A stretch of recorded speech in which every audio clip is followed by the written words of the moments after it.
trails make a lot of sense, right? You're creating spaces where people find one another. Before you know it, I was sculpting people, and I had a sort of gift for that likeness. I've seen those everywhere and wondered, I thought, oh, maybe they came from New York or somewhere. I have no idea. Yeah. Local guy does all this stuff.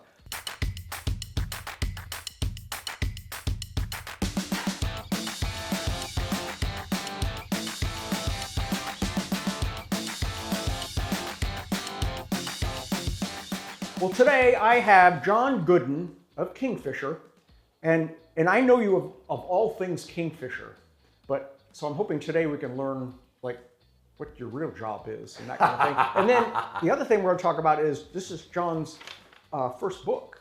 Actually published a book, and it's on Amazon. It is. Yep. So we'll get to that here in a minute. But, all right. So John, I mean, I wasn't kidding. And people that aren't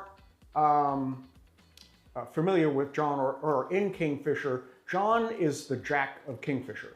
Our paths are very similar as far as what we do for our communities as well as our careers and things like that. So how did all this start? Where are you from? Are you from Kingfisher? Yes, born and raised there. Wow. And I have roots that go way back. You know, my great-grandfather had a hardware store there on Main Street in Kingfisher, and my grandfather and my uncle and my dad. My dad had a bowling center on the south end of Kingfisher, and was a local state representative, and you know, so very tied to Kingfisher. Wow. All right. And then, so you graduated Kingfisher High School. I did. And where did you go to school? Did you? I first went out to Santa Fe, New Mexico, to that's good and far away from home. Yep, St. John's College, and studied the great books. You know, started with Herodotus and Plato and Aristotle and the whole business. And I'm a big believer in that traditional way of learning and thinking. But then I decided to finish school closer to my girlfriend, who's now my wife. That'll do that. Yep. That'll do that. And finished at Oklahoma City University. Okay. And what was your degree in?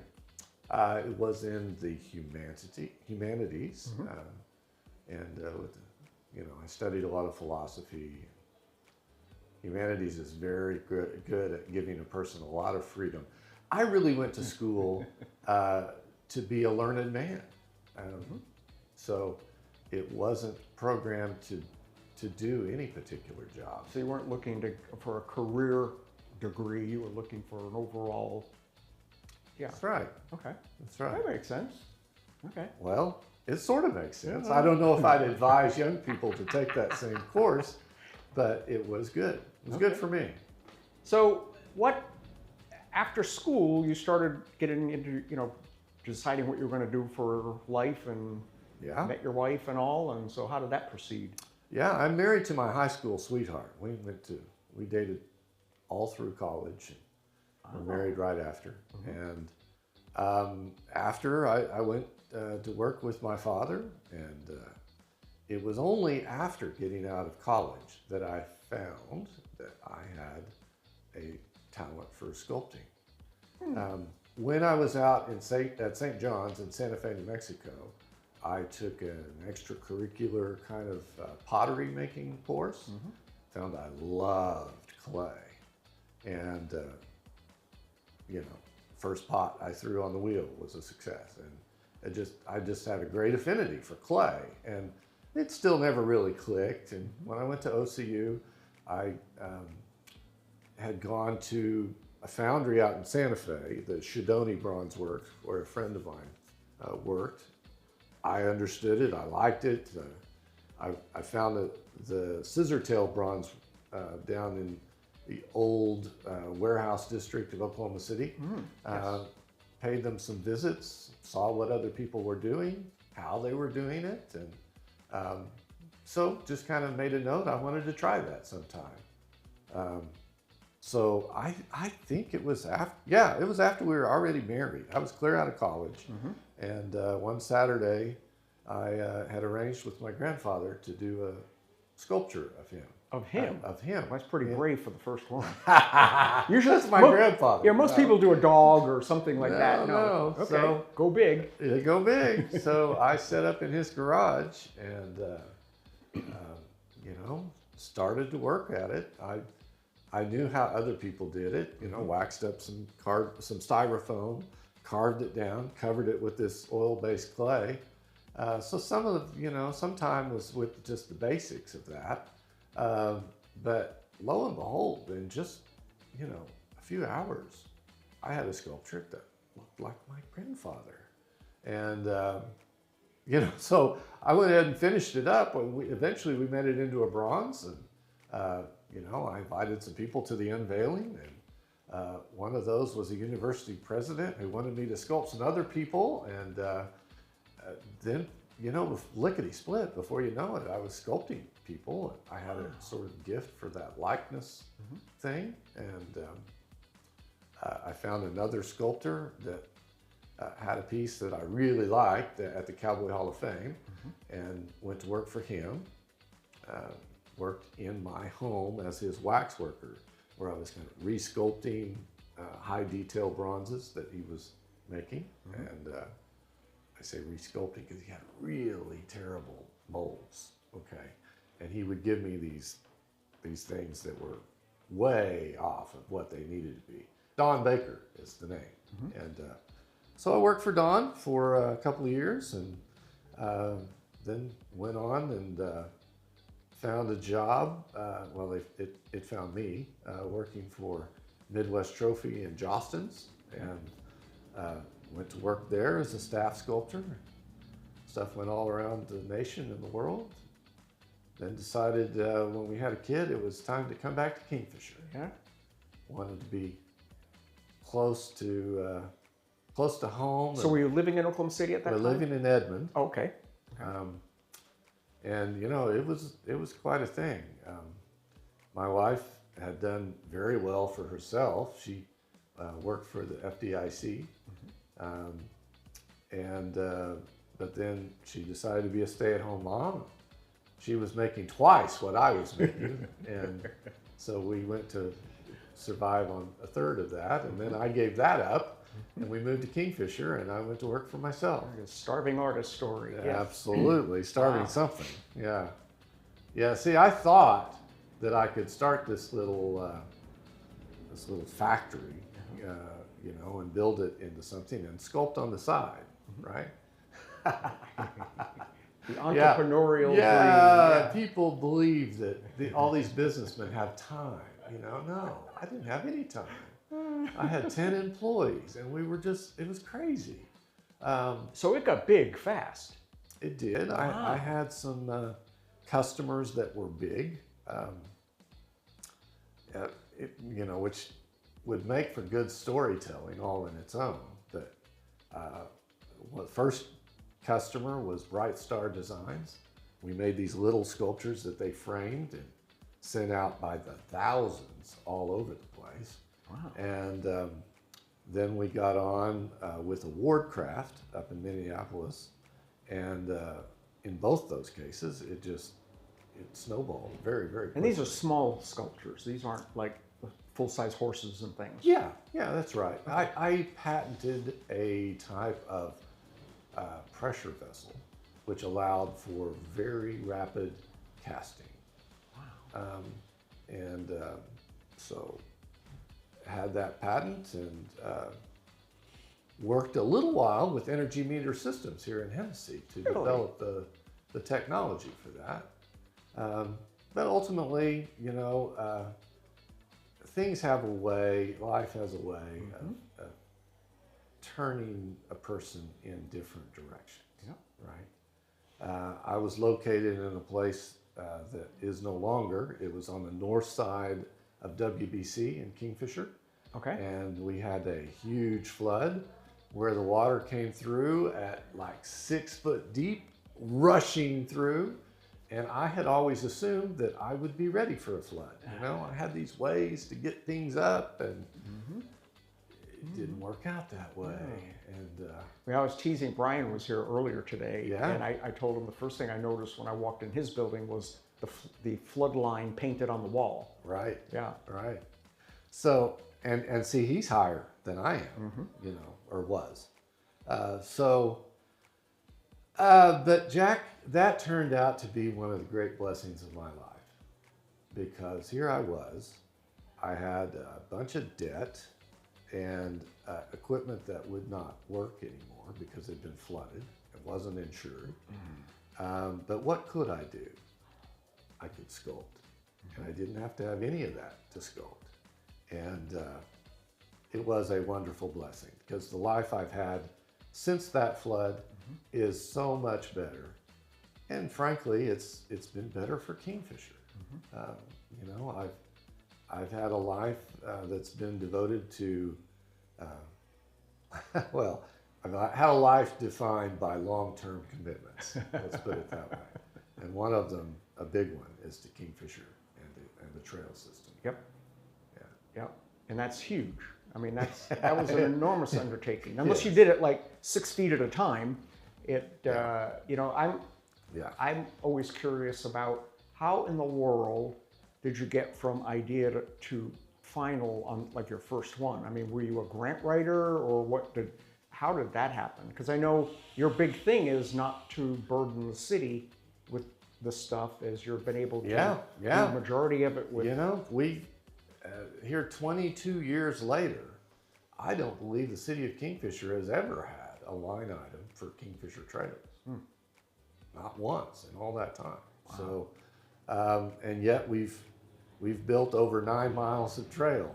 And so you wonder how it started. Okay, well, there were a group of us that were assembled by the Chamber of Commerce one year to compete for gateway signs, right? And so we did that big gateway sign. So is the big one on the south side yours? That is mine. Okay. Right. So I came up with a proposal to the group that I was serving on, and they said, sure, you know. So we raised the money, and I did that sign. We won a prize, and then Judy Whipple was wanting to enter the next year's competition, and it was all about parks. Well, Brian Walter was at that time chairman of the city's Parks and Recreation Committee board, and so he said, he was on this group that Judy had assembled, and he said, hey, you know, we already have 6 parks. We said, 6 parks? He said, oh yeah, you know, if you count them all up, all the little green spaces on the map, it's 6 of them. He said, we don't need that. What we need is a trail system. And he had in mind, you know, something that followed the waterways around town. Okay. And so one early winter Saturday morning, so it was in November, I believe, we walked down Uncle John's Creek, and I was brought back to my childhood memories of playing there, doing that sort of thing, shooting off bottle rockets. And, you know, it would just struck me that here, just like a couple of blocks off of, you know, residential areas, there are all these wild spaces, but nobody gets to enjoy them. Yeah. Other than the, you know, the kid that, you know, runs along like I did. But I wanted to give people access, and at that same time, I was thinking about why people live where they live. Okay. I have a sister who graduated from the University of Texas and had married a lawyer who also graduated from the University of Texas. And I mean with her master's degree, right? So they're both high-powered people who could go anywhere. And they looked at the map of the United States and chose Boise, Idaho as the place to live. Okay. Well, that got my attention. Well, why? You know, well, it had trails. It had great outdoor spaces. And, you know, before long, they moved to Traverse City, Michigan. Well, okay.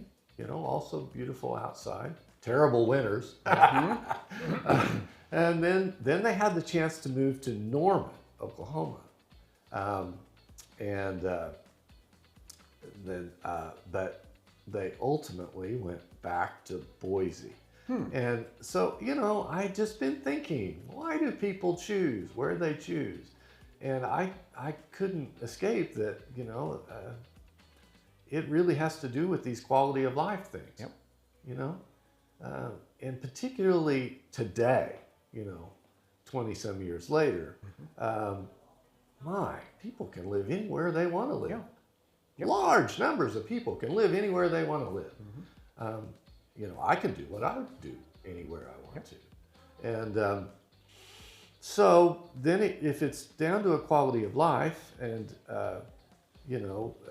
how to help people have a really good community, well, trails make a lot of sense, right? You're creating spaces where people find one another, where community is built, where, a certain trust can develop. And and value added with new housing and things like Right. that. And, Right. Yeah. Right. And so, it's never been for me personally that I'm just a runner or a great trails user. It's all for me been community, Wow. you know.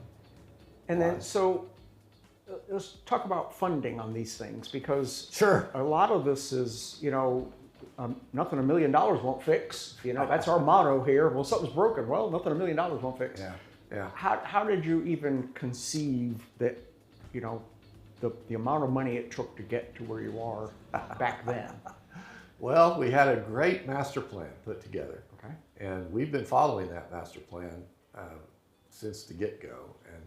And it was pretty well put together right from the start. We hired a professional company, Connie Scothorn, who owns, or did own, CLS and Associates in Oklahoma City. I've heard the name before on some of your things. And Yes. Connie did a marvelous job for us. And she put together a master plan. We brought it to the city council along with, a way to pay for it all, right?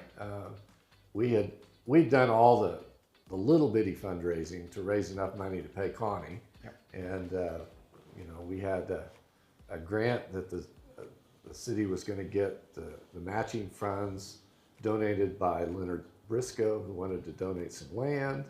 And, it wasn't going to cost the city anything. And, oh my gosh, we thought it was just a wonderful thing. And the city council said no. Well, why? They What's turned us the problem? down flat. Well, they just couldn't believe that it was really not going to be a liability to them, and they had other priorities, and that vision we had was so big, and so they said no. And so this little group of mine, of us, that they elected me to head, we decided we'd form our own little nonprofit, and we did it, and as fast as it could be done, and put ourselves in for that same grant that we were asking the city to apply for, and we won. Oh, so that was the city connection, is you asking them to apply for the grant? Yes, Okay. we were asking the gotcha. city to apply, and they said no. And most of these trail programs are run by cities, city employees, and so their execution and all is completely different than what we've done, right? In every case, we've had to find a way to do the matching funds that doesn't ask the city to do the matching funds, which is 20%. Back when we started, the grants were like $60,000, and they went to $120,000. Now they regularly run $300,000, and we've won every single time we've applied. Wow. Yeah. Wow. So how are you doing the matching funds? Well, Is it it fundraising varies. No, going off that very first pattern where Leonard Briscoe was going to donate some land, some easement, we've echoed that same thing in other ways. So a land donation counts for part of the down payment or part of the matching? That's right. Okay, so that makes sense. And we've done it in all kinds of creative ways, you know. And sometimes it's been easy, and sometimes it's been really hard. Yeah. We had a vision for how to do the west bottom of Kingfisher, right? So again, my friend Brian Walter, in that role that I already mentioned he had as head of the Parks Board, invited Steve Bonner of the, Rivers and Trails Conservation of the National Park Service, right? So anyway, Steve Bonner came to Kingfisher, helped us do a little planting charrette, I think that's the right word. And it was very fascinating, it was very interesting. And we came up with an idea of, you know, clearing out the bottom land on that northwest bottom and having a water feature as our first priority and doing a trail through there. And, you know, that vision kind of stuck with me. And see, this is a problem I have. It's a problem. I get these visions. I could see it like it was there. Yeah. See, that's part of the thing with my sculpting, you know. Before I ever really get going with the sculpture, I can see it, you know. So it's just, I mean, I feel like it's done before I ever even start. Well, it's kind of been that way for trails, you know. I got this idea for the west bottom, and then we started pursuing it. We had a beautiful perspective done on how it would all lay out. And, so when Newfield came to town, Newfield Oil and Gas, I showed them our plan. They were intrigued. They gave us enough money to let me give it more time than I had been. And, you know, so we started this kind of partnership with them. And then Newfield got purchased by Oventive. And suddenly they had these foundation funds that they wanted to go ahead and disperse. And I don't think Oventive liked that idea. But anyway, the Newfield people thought that they needed to go ahead and disperse it. So they had this relationship with me and with my organization, and they gave us $500,000. And from that $500,000, we were able to create over $2 million more in funding for, you know, where we used that as matching funds and other things. So you know, it's different things have had different solutions. But So on the park, were all the houses already gone when you started, or did you have to clear off stuff, or? Well, Because that was the floodplain mess with. right. Yeah. So the same flood that took me out is the same one that where Kingfisher was featured on national news with a helicopter rescue on CNN, you know. And so the city had undertaken this big program with FEMA, you know, millions of dollars, and had purchased all these homes and things, and you know, they cleared them off. I wasn't involved in any of that. Okay. So when I came along, there was this patchwork of things through there, where the city didn't own one contiguous piece of property that you could convert into a park. No, they owned a whole bunch of little pieces here and there. So I got private funding and went around and started negotiating with landowner after landowner to fill in all the gaps. Some of it was really difficult, you know. Well, of course, they're worth millions as soon as someone has interest in something. Well, now let's. No, I found that people were good people, and we made the same deal with everybody down there, you know. And, good. You know, I was able to do some good things for people we paid more than the lot would have normally been worth, but it worked out fine.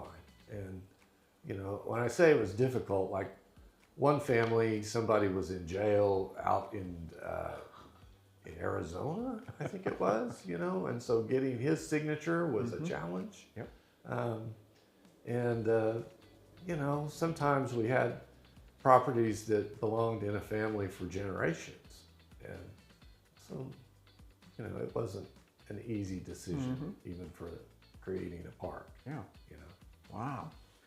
All right, hold that thought. When we come back, we're going to talk about the author in you.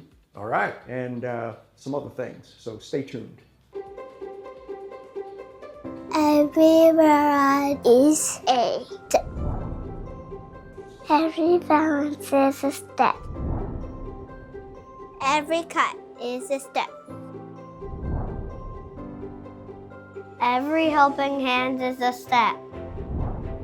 At Gonzalez Therapy, every little step today is a big step for their tomorrow. The future starts here with Gonzalez Therapy. And we're back. So we're going to talk about John's inspiration for his new book, first-time author. Yes. Okay. And then some of the public art that's on Kingfisher that I didn't realize was yours. So how did that come about? Because I know there's one in front of City Hall, and there's others scattered around. There's one on the Right. 33 Main Street corner. And Well, they're the concept of the Kingfisher Trails board. Kurt Kaya wrote them, who served on our board at the time. And so those are also trails projects? yeah. Oh, okay. I didn't Yeah, realize so that. if you'll Okay. see in the bottom corner, it says Kingfisher Historic Trails. And so we did a little trails project that had these historic markers around the downtown area. And that became just one little vignette of our trail experience. And did you do the big one that's near at the Chamber of Commerce corner? Yes, The big. Jesse Chisholm, Wow. That was welcoming pretty people huge. to town with his peace pipe. Yeah. Yeah. Wow. That's. I don't know. I've seen those everywhere and wondered. I thought, oh, maybe they came from New York or somewhere. I have no idea. But when I started putting those pieces together, that was Yeah, it was pretty me. interesting. Yeah. Local guy does all this stuff. So let's talk about this book. All right. So this just seems a little futuristic for you. A little. What is, first of all, what's the book about? Okay, well, the book is about a small group of people that I have set in the far reaches of the Oklahoma Panhandle, near the Colorado border, in a town that used to be there called Mineral City. It's a ghost town now. There's nothing there. Nothing there. But this group of people developed some biotech that allows them to flash cure large membranes of this biotech that then they can do in multiple cures, just flash, flash, flash. And soon they have full structures that they can turn into bridges and roads and buildings and things. Well, there's another aspect of this that they discover, that if it's cured on the skin in a particular way, it bonds there like a tattoo. And not only that, it gives a neural flood of endorphins. So it's very pleasurable when that is activated. And the tattoo can be redesigned. It's not stuck in one form. You can change the colors and patterns and things. Well, here it looks like silver, Yes, kind of like the what was the Schwarzenegger movie? right. Where he turned into that chrome thing. Yeah, exactly. It's the first thing I thought of when I saw that. So Yeah. okay. And so that silver color is the natural color in the book of this stuff, the soup that they use. And it's called the Off-Zone Trilogy. Okay, so the off zones are couple of things. An off zone is the border zone around their biotech to keep it from spreading out and invading the environment. Keep it contained.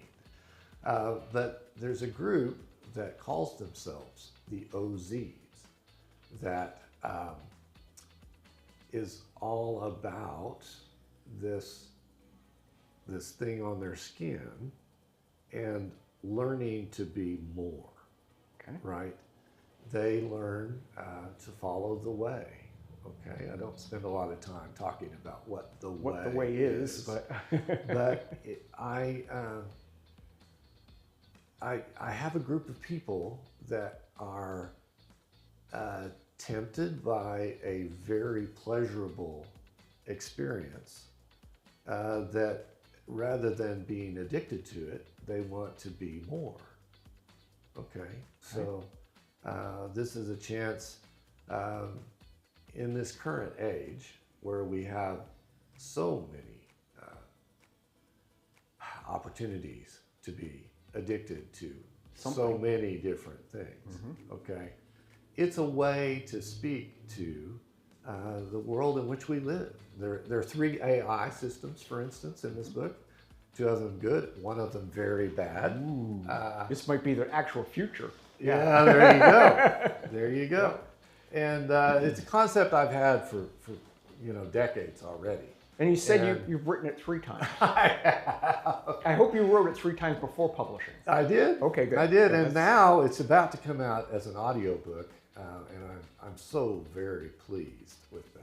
Did you narrate it? I narrated it. I not only narrated it, I acted it. Oh, There are so it's not a straight read. 55 different voices in the thing that are all mine. Oh, that is fun. Yeah, it was great fun, and I'm very proud of how it's turned out. Like I mentioned at the start of this conversation, I have a tendency to do things that I have no idea how to do, right? I felt called to write a book. I wrote a book. It was only after writing video it. Or something on how to do that? Did you Google it? No, Jack, see, I should have done all these things to learn how to do something before I did it. But no, I started some February. It was I'd calculate that for you. Anyway, I spent 3.5 months and turned out a book that was at that point I think about 300 pages long. Now it's 420 pages long, but I felt called to write the story, and I did. And then I got busy learning how to write. Right. So if those of you that are perhaps interested in this story, I would encourage you to not be discouraged by my novice situation because I am so much better. The book itself is really first class at this point, and I think I had the same kind of learning curve to go up in learning how to produce an audiobook, but it's turned out nice. Wow. That's exciting. Well, I can't wait I'll wait for the audiobook because I can't sit still long enough to read. If I had a preference, it would be for you to listen to it. Yeah. I would rather have you Well, knowing I know you and all of these voices you've got to come up with, that's going to be fun all by itself. I think it is. That is very, very cool. Lots of women. But thankfully more men than women. Yep. And, it was a lot of fun. That is cool. Well, in closing, I wanted to highlight your latest trail project. It's at the southeast portion. What do you call it? Yes, right. Well, there's a project being done by the city that I'm helping them do. Oh, with the airport. With the airport. Okay. And then there's a trail that connects to that. And it's all part of the same thing. Okay, so just briefly, I realized through a friend of mine who's the chairman of the airport board that they had a problem. They had a wetland in the way of the runway expansion that they were undertaking, and they needed a way to mitigate that, right? So eventually, and of course, this is kind of a long story itself, so I'll give you the brief section. We came up with a plan to do a wetland in the space behind Atwoods. So it's east of the Union Pacific Railroad and south of the of 3rd Street, south of what was the major mobile home park, and out there in a wheat field, okay? And so we've called it the Harry's Hole Nature Preserve. Okay. And that's for a reason, because the city is about to get a grant for $254,000 to do that, but it's a 1-to-1 grant. Okay, so they had to have matching funds. True matching funds. True matching funds. And so I came up with a way for them to clean up this dump site and get DEQ money for that then could be counted as a match for creating the wetlands. So anyway. So it's a three-part thing. So they cleaned up the dump site, if you would. We are about to. Yes. Got the problem solved with the airport. Right. And you get a trail out of the deal. We do, because see, the very money that we're using from the National Park Service can be used as a match for a grant for the trails. Wow. So so was this planned to happen this quickly, or did it because the parts are coming together quickly, we can get this part done more? Was this something that would have normally happened 10 years from now? Well, it's a wonderful opportunity for the city of Kingfisher to close this loop that we've been working on for a couple of decades. It's going to take 2 phases. We're going to apply this year. We already have. I expect we'll get it, and then that will take us from Bowman Avenue down to Harry's Hole. Okay, so from that dump site, then we'll go on to Will Rogers in phase 2. So in these 2 phases, I expect to get a mile, and we shall see. And then what's past that? Getting all the way out to Starlight, or? No, because we're already bringing a trail from the library down to El Charro, basically along Will Rogers. Okay, I got you. And then once we're at the library, we connect over to the trail we already have at Gilmore. So, voila, you'll have a loop that will cover most of Kingfisher. Wow. And it'd be kind of like a P shape, because there'll be one stem that will go out south to the Francis Nature Trail and Walmart, and then the loop itself would go basically. You could start at the high school, go all the way to the north end of town, around by Pioneer, down through our Kingfisher Park, and all this way to the Harry's Hole and south, and then back around and connect back to the high school where you started. All right, so I'm excited that you've got now almost all the way around, and you're about to close the loop. Yes. So, well, thank you. So stay tuned with this guy and all of his crazy adventures, and be sure to read his book. The book is the Off-Zone Trilogy. There you go. Oh, and it's a trilogy. OZ Conception. And it's the trilogy like Star Trek. It is. Yes. It's all a trilogy. Right. Thank you so much for hanging out with John. All right. Well, thank you, Jack. It's been a real pleasure. Thank you. Stay tuned.